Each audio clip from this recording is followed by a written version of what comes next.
শিয়ালদা থেকে নিউ গড়িয়া স্টেশনে নেবে, মেট্রো ধরে কবি নজরুলে নেবে, অটোয় বোড়ালের রক্ষিতের মোড়ের আগেই এই ত্রিপুর সুন্দরী মন্দির। মাত্র 10 টাকা ভাড়া, 160 টাকায় কুপন কেটে এখানে প্রসাদও পাওয়া যায়। বল্লাল সেনের আমলের এই মন্দিরটিকে নতুন করে 1968 সালে বানান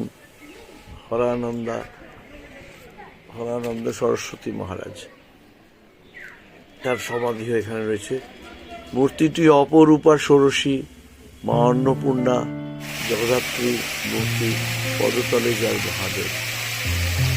ঘুরে আসুন না একদিনের জন্য, একটা অদ্ভুত শান্তি আধ্যাত্মিক পরিবেশ অনুভূত হয়। দেখছেন সমাজে যিনি মন্দির নতুন করে প্রতিষ্ঠা করেছিলেন।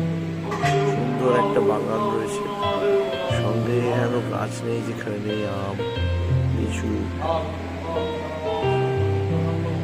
এখানে অন্নপ্রাশন, বিয়ে, পৈতে এবং শ্রাদ্ধেরও খুব কম খরচায়